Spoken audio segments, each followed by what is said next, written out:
दोस्तों फुटबॉल के मैदान पे कुछ मिडफील्डर्स अटैक करते हैं, कुछ मिडफील्डर्स डिफेंसिवली कंट्रीब्यूट करते हैं। तो आज बात करते हैं हम ऐसे मिडफील्डर की जो डिफेंसिवली कंट्रीब्यूट करते हुए वर्ल्ड के बेस्ट डिफेंसिव मिडफील्डर में से एक क्लाउडी मैकेलेले की। मैकेलेले एक बहुत ही शानदार डिफेंसिव मिडफील्डर थे।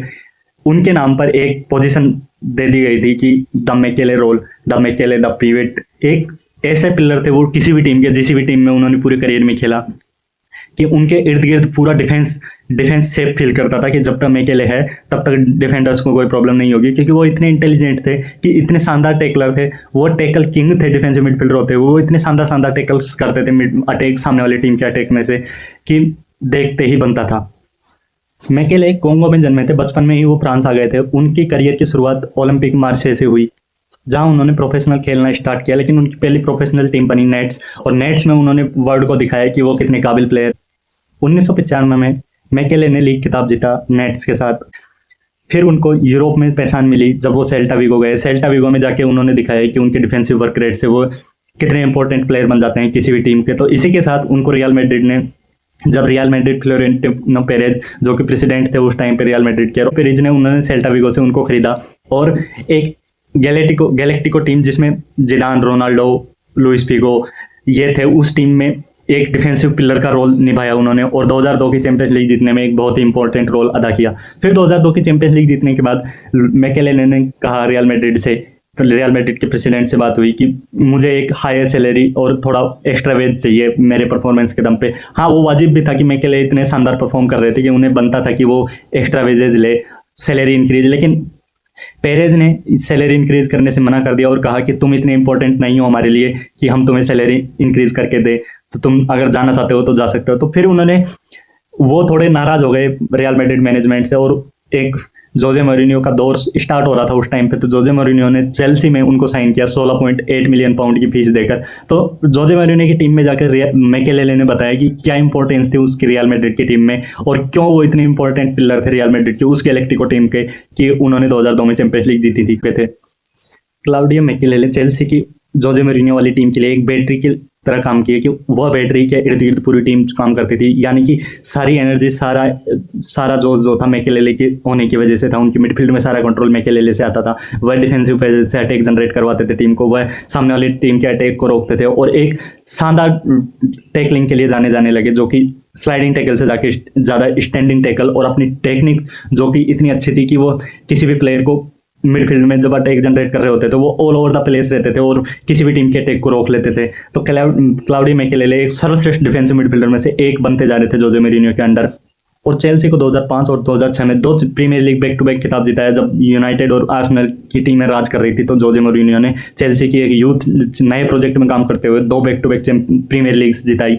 और क्लाउडियो मैकेलेले उस टीम के एक ऐसे प्लेयर थे जिससे जोजे मोरिनियो की पूरी टीम फंक्शन करती थी, ऐसे कह सकते हैं। जोजे मोरिनियो टाइप के प्लेयर थे, वो ऐसे थे जो पूरे गेम को डिस्टर्ब कर सकते थे। वो पूरे गेम को प्रोटेक्ट, और साथ ही में चेल्सी का जो डिफेंस था उसको प्रोटेक्ट करते थे, और अटैकर्स को एक छोटे छोटे पासेस देकर अटैक जनरेट करवाते थे। वो अपनी पासिंग से जाने नहीं जाते थे, वो स्मूथ पासिंग करते थे जिससे सामने चेल्सी का एक अटैक बने। चेल्सी की उस टीम के लिए मैकेलेले ने वो काम किया जो किसी भी मिडफील्ड के लिए, कोई भी अगर डिफेंसिव मिडफील्डर करेगा तो बहुत ही सक्सेसफुल टीम बन सकती है। वो तो डिफेंसिव मिडफील्डर के तौर पे वो द ऑक्टोपस के नाम से जाने लगे चेल्सी की उस टीम के रोल की वजह से, क्योंकि वो हर जगह पाए जाते थे। जब भी कोई टीम अटैक करती थी वो टैकल करते पाए जाते थे। जब भी चेल्सी अटैक करती थी तो वो अटैक फाइनल थर्ड में कुछ इंपॉर्टेंट पास दिया करते थे। तो क्लाउडी मैकेलेले कह सकते हैं कि चेल्सी को उनके सक्सेसफुल सीजन्स में इंपॉर्टेंट टीम बनाने में एक अहम प्लेयर बने, जिन्होंने प्रीमियर लीग में चेल्सी को रेलेवेंस दिया और चेल्सी का डोमिनेंस दिखाया। उन्हें एक क्लासिक डिफेंसिव मिडफील्डर से अलग मान के उन्हें एक डिफेंसिव मिडफील्डर की अलग परिभाषा साबित कर दी, और उन्हें उनके रोल के लिए द मैकेलेले रोल के नाम पे जाने लगे, कि जो ये काम कर सकते हैं शायद ही कोई डिफेंसिव मिडफील्डर उस टाइम पे कर रहा होगा। तो उन्हें एक डिफेंसिव मिडफील्डर के तौर पे एक नया नाम दिया गया, डिफेंसिव मिडफील्डर को तोड़ के द मैकेले रोल। और वो ऑक्टोपस की तरह काम करते थे कि अटैक में भी वो अवेलेबल, डिफेंसिव फेजेज में भी मैकेले टैकल करने हैं, और कुछ अपनी छोटी छोटी पासिंग और शॉर्ट रेंज पासिंग से चेल्सी का अटैक जनरेट कर रहे हैं। इंटरनेशनल करियर में भी उन्होंने फ्रांस के साथ 2 फीफा वर्ल्ड कप खेले। 2006 का फीफा वर्ल्ड कप में वो उप विजेता रहे।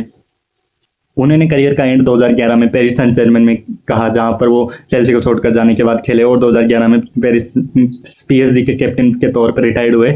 और फिर उन्होंने थोड़ा बहुत करियर अपना असिस्टेंट कोच के रोल पे भी निभाया, लेकिन उन्हें याद किया जाता है सिर्फ अपनी डिफेंसिव मास्टर क्लास के तौर पे और एक ऐसे दुनिया को अलग डिफेंसिव मिडफील्डर के तौर पे जो कि शायद ही कोई कर पाता, जो मैकेलेन ने किया चेल्सी के लिए, रियल मैड्रिड के लिए, सेल्टा विगो के लिए और नेट्स के लिए।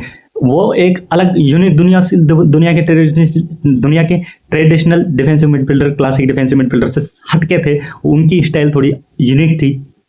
मैकेलेले इतने खतरनाक प्लेयर थे, इतने अच्छे प्लेयर थे, इतने एलिगेंट प्लेयर थे कि उन्होंने डिफेंसिव मिडफील्डर पोजीशन जिसको कोई गिनता भी नहीं था, उसको एक इंपॉर्टेंट पोजीशन बनाने में अपना अहम योगदान रोल किया और बताया कि दुनिया में डिफेंसिव मिडफील्डर कितना इंपॉर्टेंट हो सकता है किसी भी टीम के लिए। उसके बाद हर टीम एक डिफेंसिव मिडफील्डर लेके खेलने लगी, जो कि पहले होता नहीं था यूजुअली।